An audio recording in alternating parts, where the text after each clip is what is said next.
YouTube, welcome back. Episode 3, we start with the end of 1989 awards, which I wasn't sure there would be any. Because I don't know why, but I was under the impression you had to book so many shows and do so many fights, blah blah blah. But that only works for the world rankings. I guess I was getting it mixed up.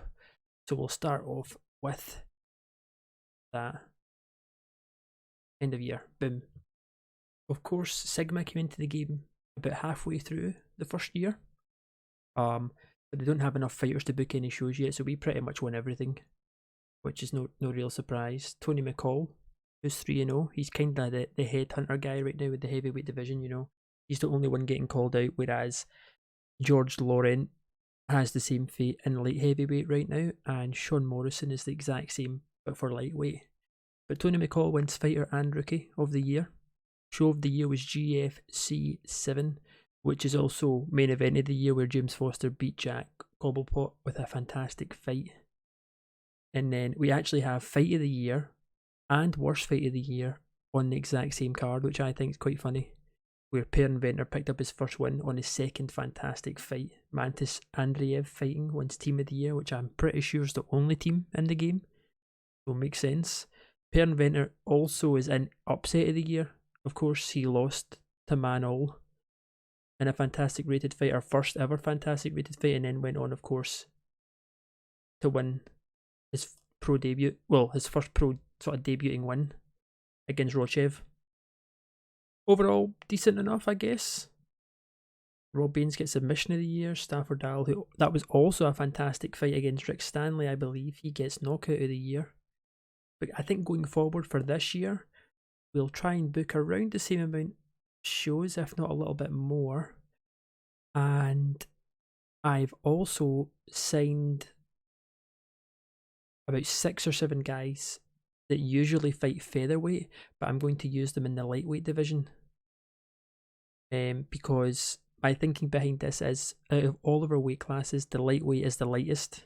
See what I done there? Lightweight, lightest division. I know, I'm real good, real jokester, guys, I know. But that's our lightest. So I'm not, the time it comes down the line to make new divisions, a lot of the guys I'm signing right now that usually fight featherweight, I won't be able to use. So it's kind of a win-win situation anyway for me. And it's a win-win situation until they can't make the weight cutting, and then my credibility as a company drops, but we'll cross that bridge once it comes. But I think for this year, we'll just keep beefing up our company. It's probably still going to be pretty crazy booking, you know, like rank 1 against rank 20. People on losing streaks will be fighting people on winning streaks just to keep building momentum. And then we'll shape our roster up enough to the point where at the start of next year, we'll introduce title belts across all the weight classes.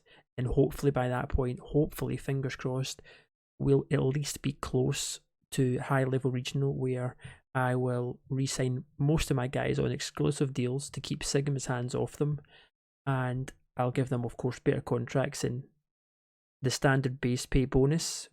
I never actually give out, but I think for a bit more realism in that sense, I will, so that if people keep winning and doing well, they'll keep getting slightly more money after each fight. But I think I pretty much covered everything. Probably not. I really need to make notes when I'm off camera of what I need to go over for you guys to stay up to date.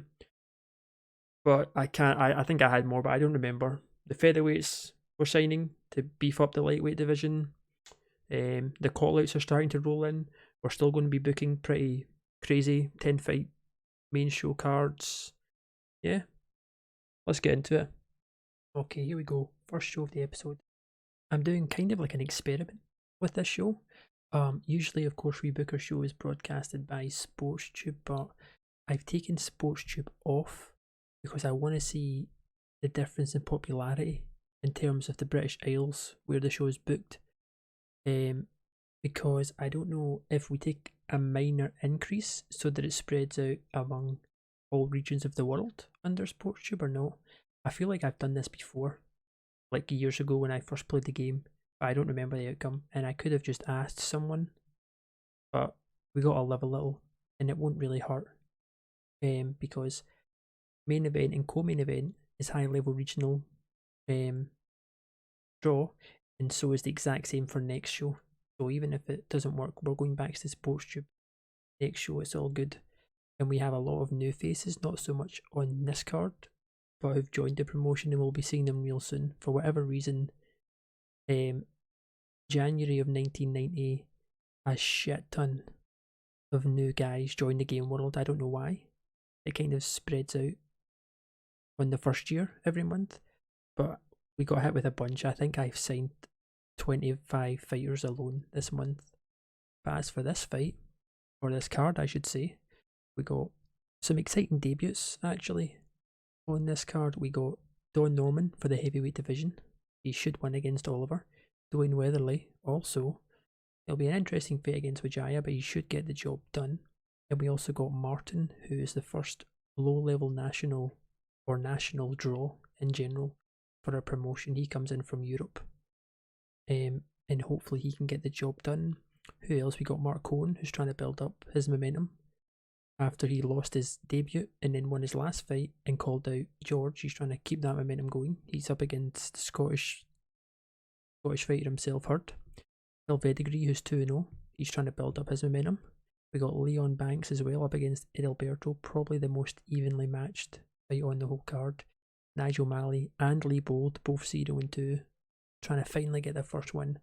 Amaro will be trying to build up on his momentum as well, but he's got Ralph Puss, the gorgeous Ralph Puss, in his way, who won his last fight. So that'll be an interesting bout to see how that goes. And we got Jeff Carlin. Oh, in fact, speaking of Leon Banks, he'll be the first guy on the whole roster to have 4 fights. This is his 4th fight, which is quite fun fact, I guess. Fun fact for the day. Inventor, who has had 2 fights with the promotion, both fantastic. It'll be interesting to see if that can go 3 for 3. We'll see how it goes, but let's jump into it. Okay, here we go. Boxer against Street Brawler. It should be a win in a 0-3. Sadly for Oliver, yup. It's a good debut TKO strike victory for the Rumble King Don Norman of the heavyweight division. Celebrates his debut too. Poor Wijaya on this one has it all to do again, and it's 2 for 2 on debut wins. It's a split decision though this time, but Dwayne does get the job done. Wijaya's not the worst, to be honest. He just doesn't really have much else after striking power. He also calls out Sean Morrison, which, yeah, like we said earlier, Sean Morrison seems to be the guy who's got the target on his back, but I believe he's leaving probably in the next month or 2 for the Olympics. But good call out though. What a way to mark your debut. Battle of the Wrestlers up next. Bold, the man himself, the Prince of Darkness, has it all to do, and it seems too much for him to prevail. Huge underdog. And he loses, no surprise, but it goes the whole distance. Unanimous decision for the old timer Dan to go 2-0, the perfectionist. Gorgeous Ralph is up next. He's got it all to do though against Fernando. Ralph, of course, huge upset. He beat Nigel Malley in his last fight to get his first win, his first pro win. But he's back on losing ways. It's a first round rear naked choke finish. Good rating for Amaro. No real surprise though. Amaro was always going to win this. Speaking of Nigel Malley, we tried to go a little bit nicer on him compared to what we just did to Ralph Puss, and he's up against debuting Wade, who, yeah, it's not really all that much, so I'm hoping Malley can get the job done, and he can. Good rated first round finish, get his first pro win to go 1-2, slowly dragging himself out the mud from his pretty rough start. Definitely the most evenly matched fight on the card. Leon Banks trying to build back momentum against Edalberto, who's looking to go 2-0, and it's Edalberto, the older competitor, who comes out on top. It goes the whole distance though, but good rating. It's a good win for Edalberto too, and it puts our first ever fighter to take 4 fights, Leon Banks, on 2-2. Without really realising, we've actually booked Helvedigri kinda smart, and it's not really been on purpose, which I find even more hilarious, because he's not really that good. He's got decent enough boxing power and a good chin, but then after that, he sucks. But we'll see if he can beat the Smasher here. And he does. He goes 3-0, which is pretty funny actually. Only a decent rated fight, but he also calls it Gunnar Nelson, which is nice to see. It's not Tony McCall, who everyone in the heavyweight division seems to be calling out, but you know, good win, good call out, I'll take it. Mark, of course, he's the favourite for this one against the Scotsman, Noxerd, who won his debut. Mark lost his debut, which was kind of a surprise, against Andreev. Then he beat White and called out George Laurent, who is kind of like the main guy early on. He's 3-0, number 1 ranking. We'll see if Mark can keep his momentum, and he does. Decent rated though, unanimous decision. But it's a win nonetheless to go back to back. He's starting his winning streak now.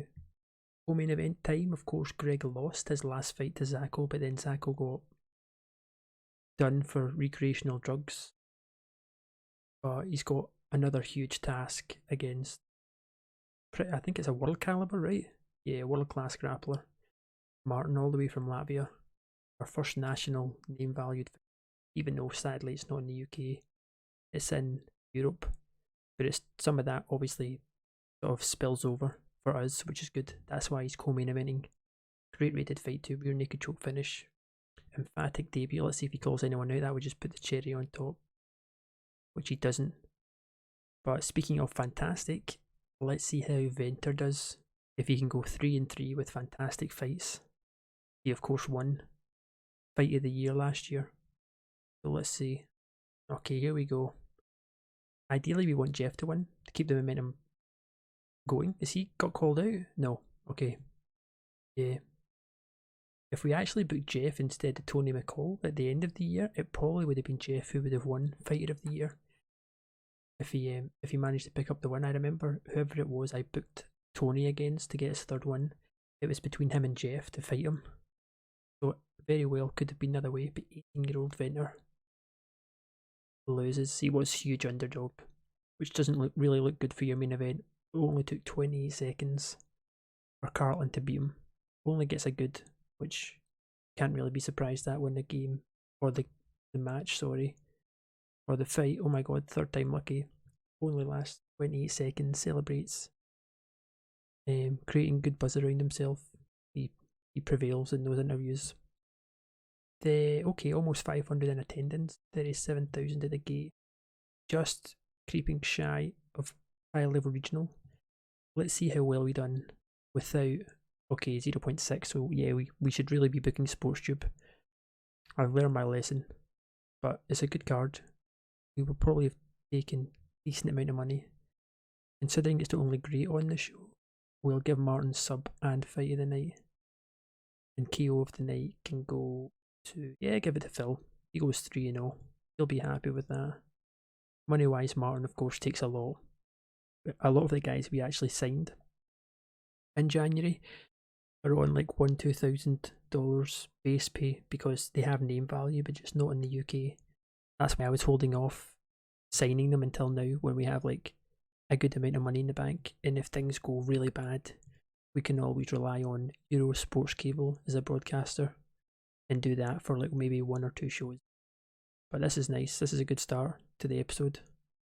GFC 10 up next, which is a pretty funny card because I think only 2, 3, there's only maybe 2 or 3 guys on the whole card who are actually debuting, whereas on the next card I think almost everyone except 2 or 3 people aren't debuting. It's a very weird mix, very weird stage we're in. But Boring Boniek is basically the hardest challenger, James Foster. So this is kind of a smart booking in the sense James Foster's going to leave soon. So we're going to try and hand Boniek his first loss so we knock him down the rankings a little bit. And it takes him longer to climb back up because Foster's maybe the only guy who will realistically beat him 10 times out of 10 right now. So it's just to hold him back a little bit longer. Then we got George Laurent, the highly hated, you could say, light heavyweight. We give him a pretty easy fight to keep boosting him up. Same with Go Yamamoto, my boyfriend. Got a pretty easy fight.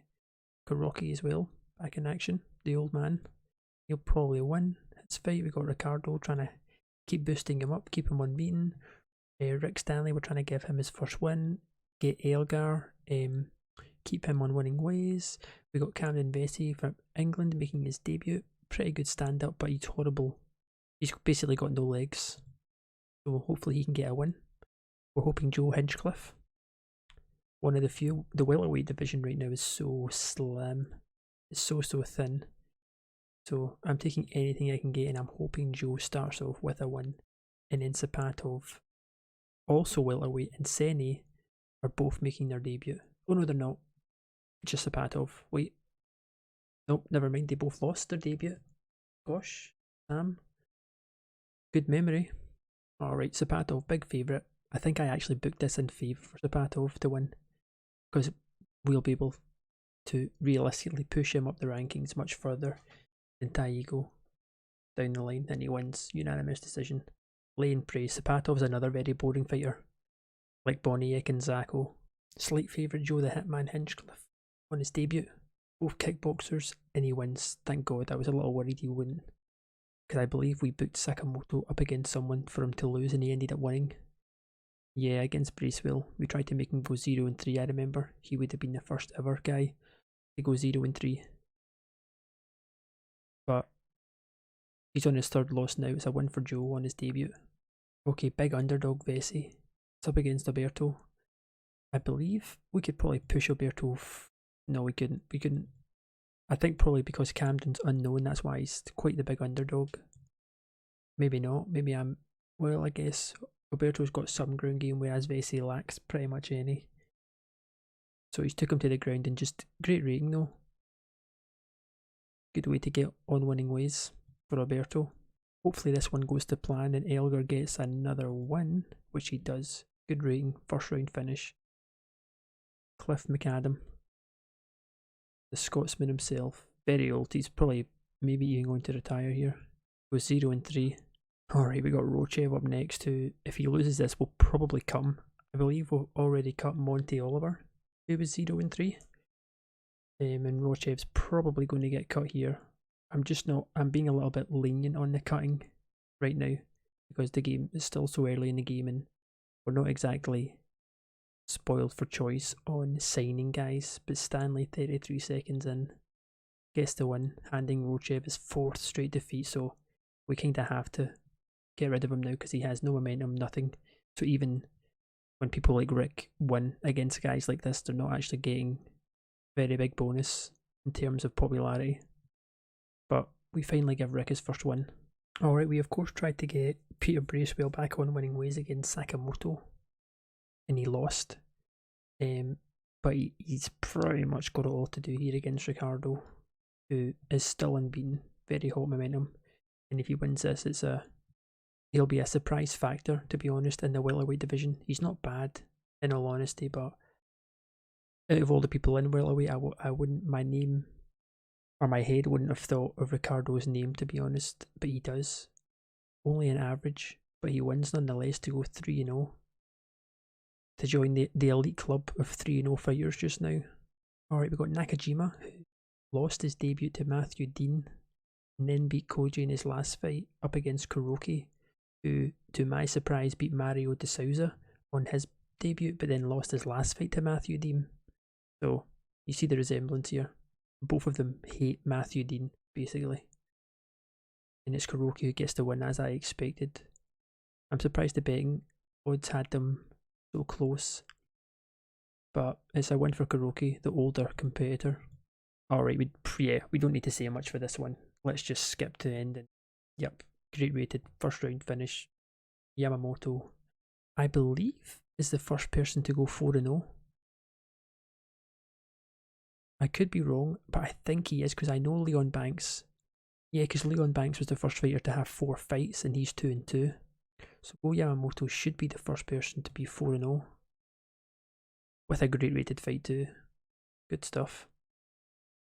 He still wants to fight Sean Morrison. which when the time comes that'll be a very good fight, but I think Sean would probably beat him.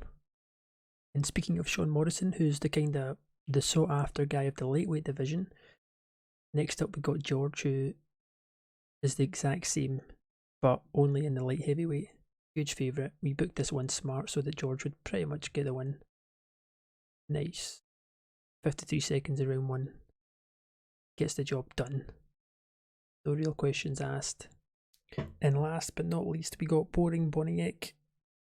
Like I mentioned earlier, we booked this fight for Boniek to lose because once James Foster goes to the Olympics, it's going to be hard for us to pretty much not get Boniek on a winning streak. I mean, it's not going to be impossible, but it might be a bit of a pain, and I don't really want someone like Boniek holding the belt, especially this early on when we're trying to build guys up and have as much title fights and stuff. He's not a very exciting fighter. But James Foster, of course, won the best fight of the whole year in the best main event. His last fight was rated fantastic. He's the favourite for this, and he wins. It goes all the way to a decision, though. So yeah, so you can see from this, Boniek's no joke. Like, he just went 5 whole rounds against James Foster and didn't get finished. Only gets an average rating though, which we're blaming Boniek because we like Foster. He doesn't. He's not taking the blame. But 45%, so we just hit high level regional. We're also back on SportsTube after our little experiment. 31,000 at the gate. Pretty decent card, 1.5% popularity, which I will take. Our popularity is going up pretty slow, but we're working with it, guys. We're working with it. We'll give Kyoto Yamamoto because he's my boyfriend and I love him. Great rating. Yeah, submission kinda has to go to Roberto. Give Go Yamamoto fight of the night. He deserves the extra $50. Okay, nice. Let's move on to the next show, which, like I said earlier, it's got so many debuts, guys, so many, and I think after then we'll end this episode at the end of the next show. Well, 30,000, oops, good thing I didn't cut the recording there, I had to restart it again. But nice chunk of money. GFC 11 up next, lots and lots and lots of new faces on this card to end the episode. And then next episode we actually have 2 cards next month for the first time. 2 cards booked the month after because there's just a huge wave of fighters coming in now. Pretty much every month we're signing at least 10 plus. We're already at about 150 fighters. About 150 I think on the roster, because we're bringing in pretty much everyone regardless of their name value now from anywhere in the world. And subject to that, the evidence is right here. There is so many new faces. Some haven't debuted yet as pros, some have. The likes of Blaze here still 0-0. Mid-level in Canada, but not known here. He's up against rookie fighter and fighter of the year, Tony McCall, the man himself. After such a great last year, he's looking to start on a bang. Then we got Rob Baines in action again. He's up against Gascon, who comes in 3-0. Already pretty solid rating. Kai Collins again, we're trying to get him his first win to try and keep his momentum, build it up a bit more, try and get him back into high regional. We'll see how that goes. We got Glenn Pym new, Castro's new, Lars Bowen, who's initially a featherweight, but we have him fighting at lightweight, one of the few guys we brought in. We got Wang too. Marazzina's another one on the same boat as Lars Bowen. Who else? We got KKK, which I really need to stop calling him that. I called him that last playthrough. I'm going to get cancelled on YouTube probably. Otto Cascudo, another very good fighter. Pretty straightforward start. KKK should take the win. Yep, it's a debut win for him. Huge favourite. And then Ben Spoder goes 0-3. This should be pretty much the exact same situation as the last fight, and it does. It's another debut win. I'm surprised Cascudo wasn't more of a heavy favourite, to be honest. Oh, he's not actually as good as I remember. Oh wow. I'm pretty sure on my last save this guy was way better than this. He must he must have joined a team or something. Holy moly. He gets the win anyway, which is good. That's what I was expecting and hoping for. Oh wow, he's also called out Rob Baines, calling him out. Interesting. Rob Baines is on this card too, which is pretty funny. Debut for Ferraz here, as we also have Shooter Smith still. He's the huge favourite, but he's still trying to get his first win, and he does. Round 1 submission finished, and it gets a great rating too. To finally bring his record back, you know, he was 1 or 2 fights away from getting cut, so that's eased the pressure on him a little bit. Alright, we got the first of, I believe, I think it was 6 or 7 guys we brought in, who are initially featherweight, but we're using them in our lightweight. And Francisco Marazzina is one of those guys. What a name. A fantastic name. And he gets a great rated first round submission finish. Marks his debut with us with a win, but he's already 3-0, so this takes him up to 4-0, which is very good for us, building his name value. Alright, exact same boat is Marazzino in the last fight. We got Lars Bowen, who's also 3-0. So if he wins this, it should probably also take him up to high regional. So good. We got 2 guys jump straight in, win their debuts, go 4-0 in the lightweight division. And he also calls out Sean Morrison. Join the queue, dude. Join the queue. We got Glenn Pym, huge favourite actually for this one. I'm getting very similar vibes with Glenn as I do with Phil Pedigree, where on paper they're not very good, but they've kind of just slipped through the cracks and been booked very smart without me really knowing. It seems to be when we do like 3 or 4 throwaway matches per show, they just seem to be getting the luck of the draw. But never mind. The huge underdog, D. Castro, wins on his debut by split decision too. He's also called out Fernando Amaro. Are you stupid? Fernando Amaro would absolutely smoke you, dude. But any call out's a good call out, as I've always said. We went for a smart booking on this one. The 2-0 Scotsman, Beer, who's very close to hitting high level regional, who we're trying to build up. We tried to give him a smart opponent in Bernard here, who makes his debut at 3-0. Okay kickboxer, not too much about him. I'm hopeful that the favourite Abdul gets the win. Oh my god, he doesn't. God damn it. God damn it, Abdul, you had one job, dude. So Bernard, the 19-year-old, goes 4-0, marks his debut with a win, and gives Abdul his first loss of his career, and he calls out Elgar. That's nice, at least they're mixing up the call-outs now, it's not all the same person. I can't be too mad at Bernard here. He's not only caused the upset, stays unbeaten, he's also made a call-out. Well, the smart booking on the last fight didn't go too well, but hopefully Kai Collins pulls through, which this should technically be even harder than what the last fight should have been. Although Kai does win, it goes the whole distance. And to be honest, in terms of kickboxing for Kai's skills, Karuba's not actually bad. National caliber kickboxer. So the fact that Kai wins this is kind of a surprise, although Kai Valens, the Scotsman himself, and Go Yamamoto, it's not exactly the easiest fights for Kai, but he gets the win here. Good rating as well. That's not bad. And he calls out Gorshin, so even better. More call-outs. I love it. Co-main event has heavy favourite Rob Baines, who got called out earlier in the show, up against the debuting Cascone. What a nice moustache too. Very fancy. So he comes in 3-0, the shoot wrestler. Let's see if he can keep up with the big man Rob. He can't. Rear naked choke finish. So Rob joins the club of 4-0 fighters we have, which is very far and few between, to be honest.